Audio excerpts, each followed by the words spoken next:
Hey, folks, Zach Ostrom here, IU Insider, Indianapolis Star, Mike Niziolek, Leading Herald Times, Indiana 20, Iowa 15. Mike, there was a lot of relief post game. There was, I think it's fair to say, a lot of honesty post game, both good in terms of some of the good Indiana felt it did, a lot of honesty about the bad Indiana felt it, it sort of put on the field today. But I think more than anything else, this felt like this team, in a lot of ways, learning to win. It was interesting to me the number of times that we were kind of reminded, whether it was Curt Cignetti talking about how really JMU-IU he hasn't coached in a lot of close games. Pat Coogan talking about, well, I was in some of these games at Notre Dame. Fernando Mendoza talking about, hey, I lost a few of these games at Cal. This felt like a team learning to win. This team learning to win together this season. Last year when Indiana beats Michigan by the same score, it feels very it feels like a crowning moment, a validating moment. You've talked about that's Indiana's first 10-win season. It's 10-0. It's probably the win that ultimately seals their playoff inclusion. This is different. This is at Kinnick. Right. Iowa's maybe doesn't have quite the NFL talent Michigan had, but it's probably a better overall team, I would suggest, certainly at home. And this felt like this team, through a lot of adversity, some of it self-created, learning how to win a game like this in what might turn out to be a really sort of valuable lesson. Well, yeah, I mean, I think you turned to me as like, have they ever been down at halftime, before like this and come back to win? Mm-hmm. They faced kind of even a tie game at halftime. I mean, it's just. I don't think they've been tied. No.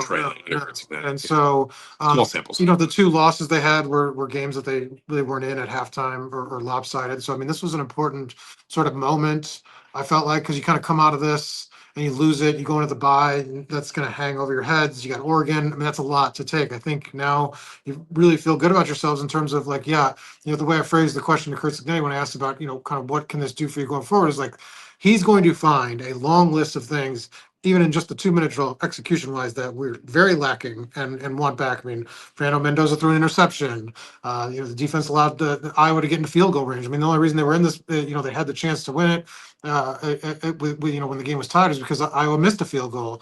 So he's going to find all that. But ultimately, he said it was a gut check, and they came out the other side of it and won and found a way to win and found a way to make the winning plays, even if a little luck was involved and you missed a field goal. That happens in football. Yeah, that's not luck. That's execution. But but it's not luck in the sense that the other team's got to make that play. Yes. Like and listen, we don't have to go on and on about the old Indiana, because in many ways I actually feel like the old. No, I mean just in general. Okay. I don't mean. I actually think tonight really wasn't about quote unquote the old Indiana. I think it was about this Indiana. But Indiana fans have seen their team on the losing side of a lot of games. I think for fans, they can make those comparisons. Yes. These players have no context for that. Most of these players, I mean, was anybody around in 21 even left? There's a small hand. Benson was on the team. Bryson Bonds was on that team. He's obviously not. Yeah, there are, I think, 1 or 2 others that might have been like walk-ons. Yeah, it's not many. So, I mean, I think that's more for fans that it's like, oh, we went down this road before and this is how it ends. Like, this is not the same thing, right? Like, they pulled out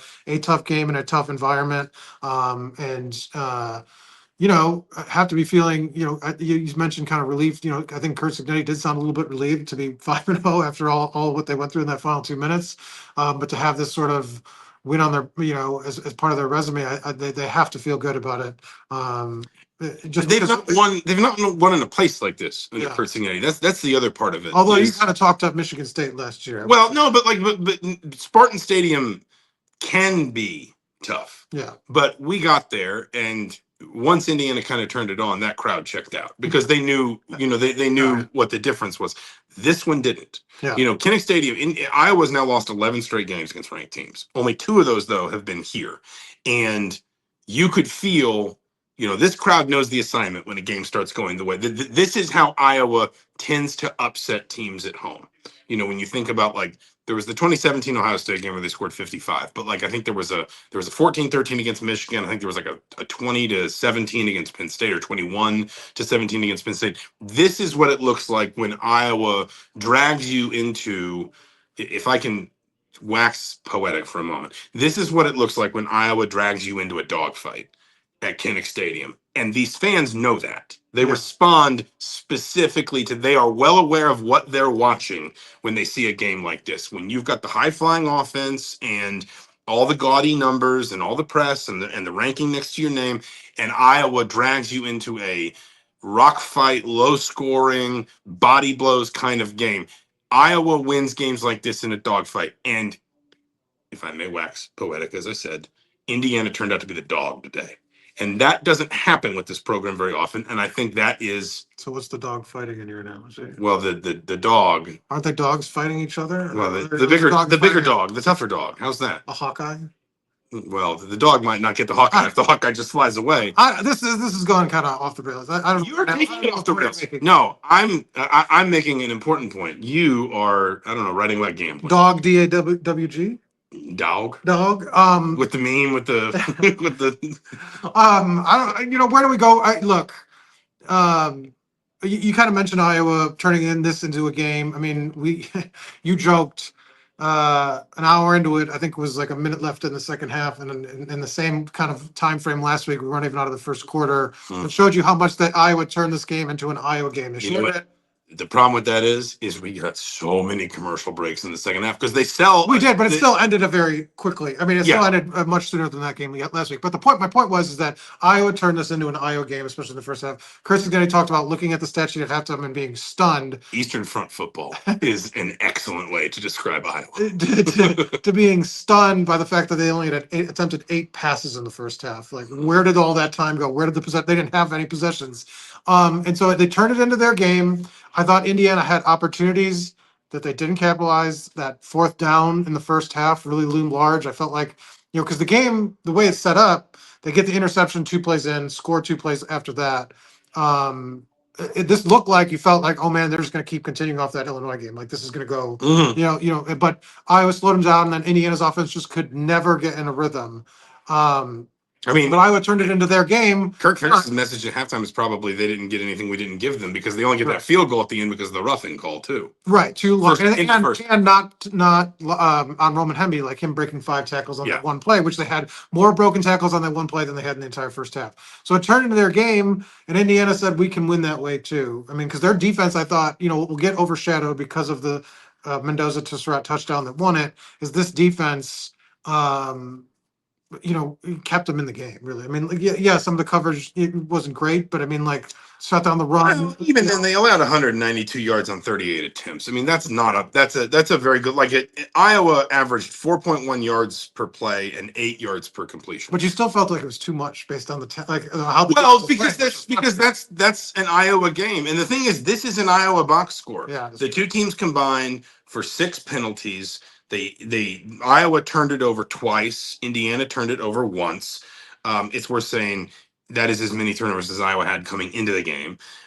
Indiana popped, in fairness to IU, and I know the final rushing number is a little bit wonky because of that like 40-yard safety at the end. IU popped 6 rushes at 10+ yards in this game against a defense that had only allowed 4 all season. This was an Iowa game, and Indiana won it. And listen, we both, I feel like both of our pregame advances got really validated here because Coogan, from your perspective, Pat Coogan's the one that's leading that huddle on the sideline at the end of the third quarter when Mendoza gets hit going out of bounds and there's this huge scrum and the officials are sorting through whether there's any after sort of to deal with any consequences. And it's Coogan that leads that huddle. And actually, it kind of, it sounded like, while I think it was passionate, he almost described it to me as like more like trying to calm us down, bring us together. It was less like fire and it wasn't like I need to get these guys fired up. It was more like we zero in, we focus. Look, we haven't played good. We can win this game without playing very good. And I wrote, so first of all, read the Pat Coogan feature because then he comes in the post game and gives just like a dozen amazing quotes.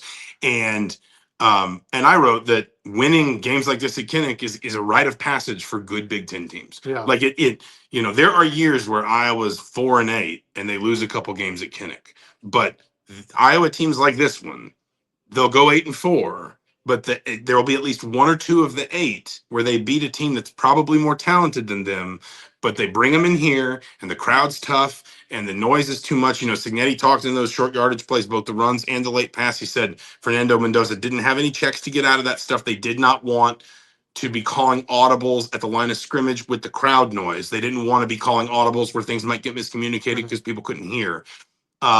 It just, it felt like Indiana proved something, certainly to the conference, but I feel like importantly, I kept coming back to this idea that this group learned to win this way today. That some of these guys were with Curt Cignetti, and he's saying we didn't have to play a lot of games like this at James. Well, he said the last time that he's had that in his career was at Elon. His first year they won 8 straight games, all of them by 1 possession. We've talked, he's talked, we've talked. Fernando Mendoza was one of the players post-game that talked about how there are a lot of guys on this team that maybe came from somewhere else this year, didn't do a lot of winning, not a lot of experience with winning. Maybe they were playing for a 500 team or a 7-5 team, probably weren't on a team that was winning games like this in environments like this against teams like this. It just felt like gut check is one of the many phrases that I think would adequately sum this game up. It felt like a very formative moment for this team that if it winds up doing what it hopes it can do, what it believes it can do, what we think might be possible, then Braden, don't worry, he'll do it later. Then this feels like the kind of game we will look back on and say it was very important.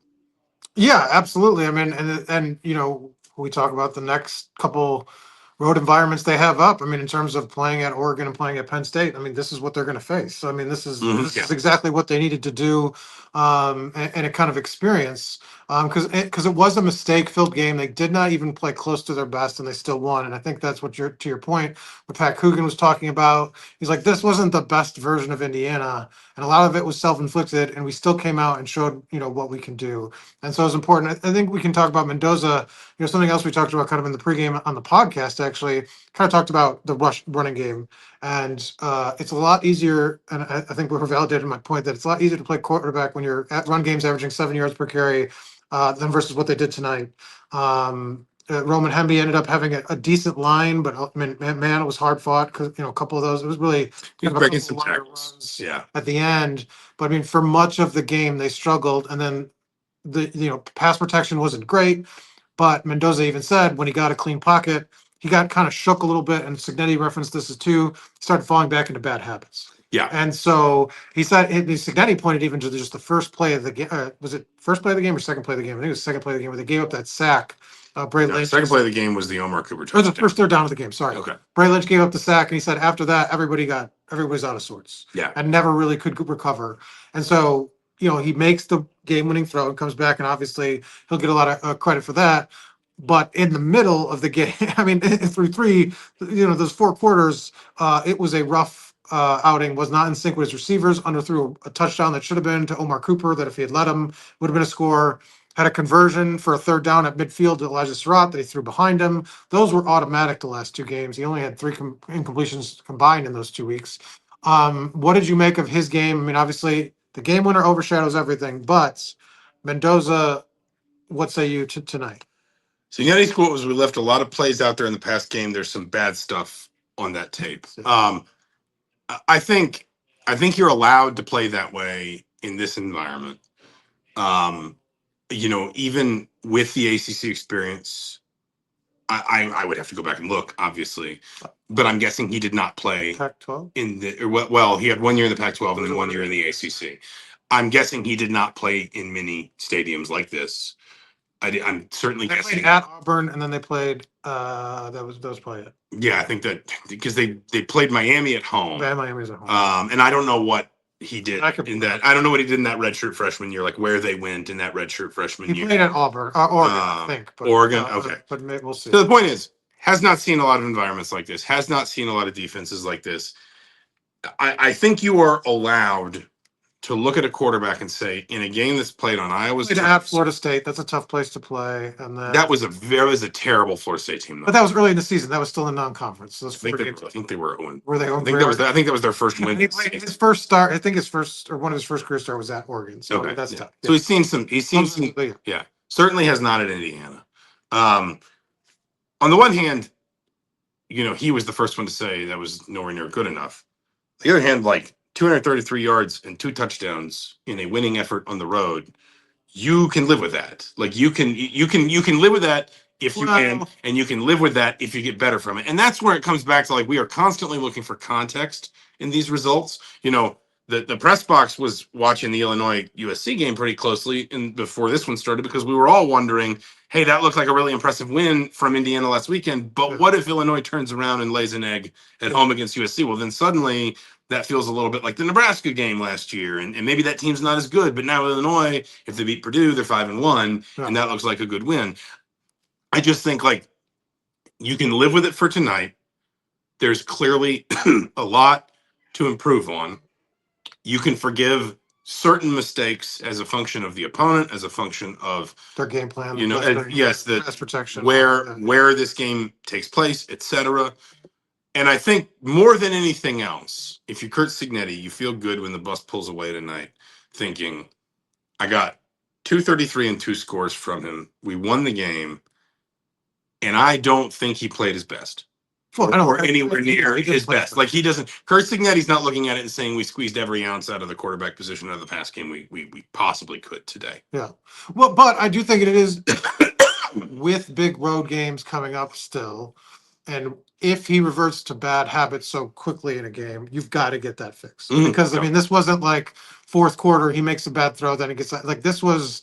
They spent kind of 3 quarters kind of just stuck in neutral, essentially. They get that field goal at the half. But I mean, like we said, Iowa gave them a bunch of stuff. Their first touchdown came with 2 completions. They were in the red zone basically when the drive started.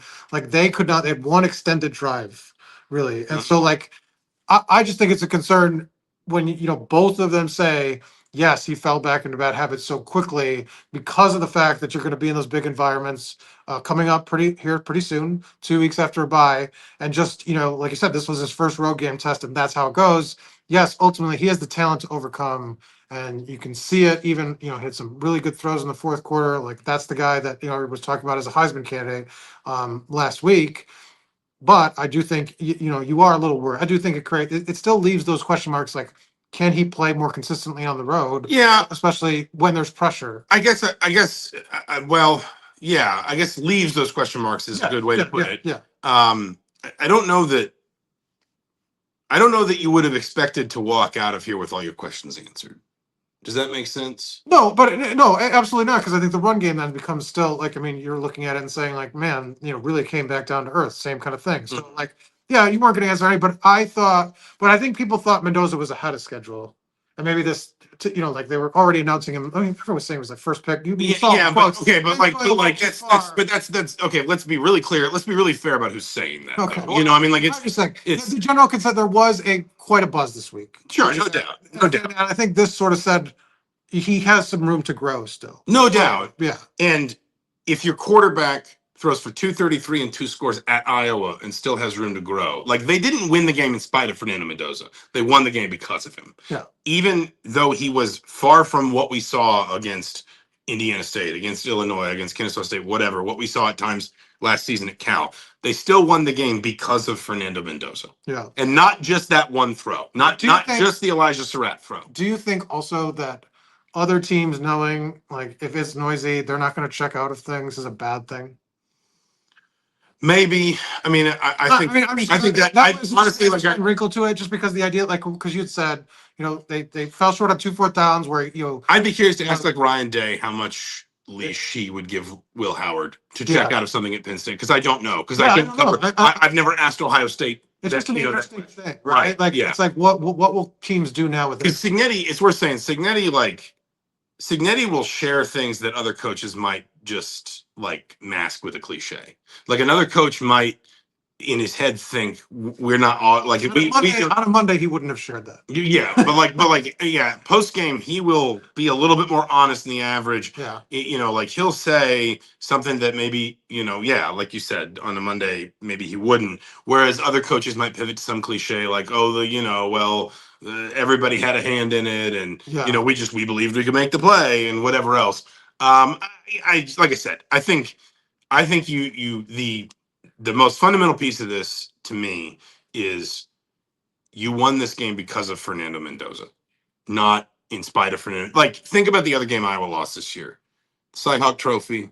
Rocco Becht had like 140 something and a touchdown. Rocco Becht, I don't know exactly how that game played out, but Rocco Becht did not win that game for Indiana. Fernando Mendoza won this game. He definitely didn't win for Indiana. Indiana won the Cyhawk Trophy.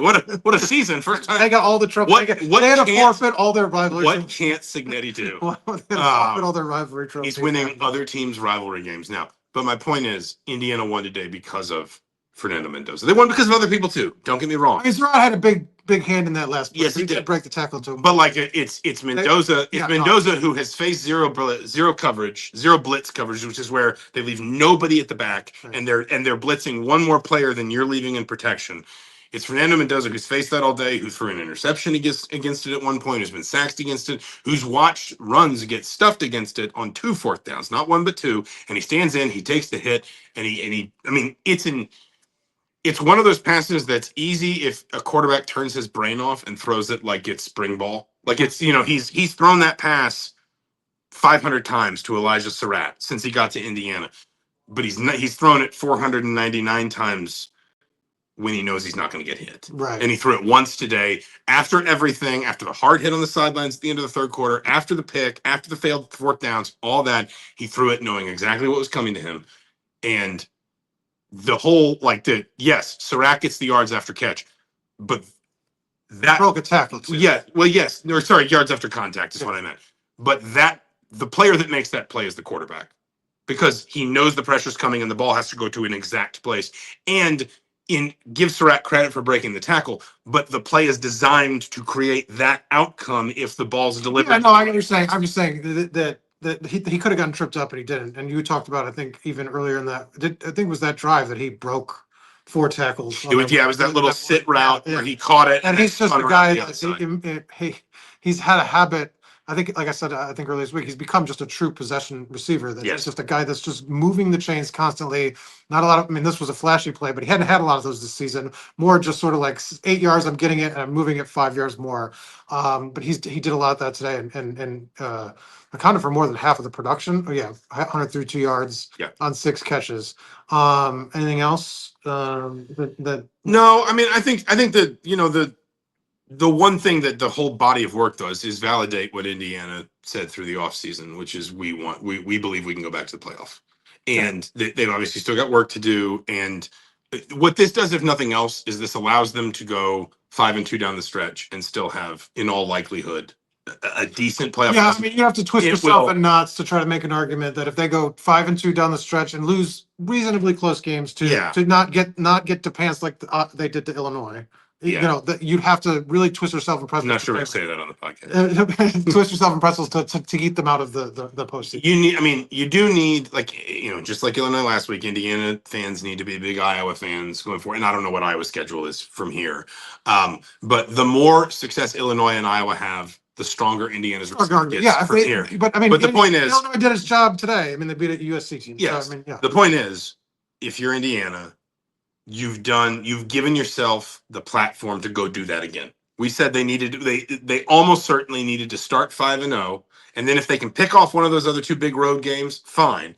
They obviously need to win out at home. They need to win at Maryland and so forth. But it also takes the pressure off those games, right? Because if they had came out of this they would have had so much on their shoulders going into Oregon, and then the Penn State game would have amped up even further because they know people are going to count this against us and say we don't belong. Mm-hmm. And so it validates a lot of what they believe about themselves, and it just gives them that platform. We talk so much about the schedule and how it shapes up and how it's like these first 5 games are almost like a season unto themselves, and then you get the first bye, and then you get Oregon, and then you have a couple home games and a little bit of runway that builds you up to your Maryland and your Penn State. You gotta handle that turn well, and then you get what another. I think it is the bye. The bye is before Wisconsin, right? I don't remember. Yeah, but either way, we said this first part of the season, Indiana needed to be 5-0. If it wanted to have a reasonable, now an unreasonable path could be winning at Autzen or winning at Beaver, but it needed to have a reasonable path to five and or to the playoff. It needed to go 5-0 in the stretch, and they've done it. And in fairness, they have done it with, to your point about twisting stuff and knots, some style. They absolutely buried Illinois, and they came on the road in a really tough environment at Kinnick, and they beat what is at least a decent Iowa team, maybe better than decent. We will find out. They have done credit to themselves while winning these games, and the committee, I think that's important for that. Yeah, absolutely. I mean, I agree. We good. We good? I All think right, we got a lot to do. We got to drive back to the Quad Cities tonight once we're done. He's Mike Niziolek. I'm Zach Osterman. We will be back next week. The bye will be quiet. I don't think Curt Cignetti will do a press conference. There will be basketball media day, men's basketball, women's basketball media day. What is it, Monday? Tuesday. So Monday or Tuesday, but early next week we'll hear more from Darren DeVries and from Terry Moore, and I assume as well. I haven't seen the women's basketball media day schedule yet. One way or the other, that'll be on tap for next week, and then the week after that is Oregon, a game that, especially if Oregon wins tonight, is going to be huge. One of the biggest, really, in Indiana history, probably. He's Mike Niziolek. I'm Zach Osterman. Thank you so much for watching, for listening to Mind Your Banners. Indiana 20, Iowa 15. Hoosiers are 5-0. Bye week, then Oregon at Oregon. We'll talk to you soon.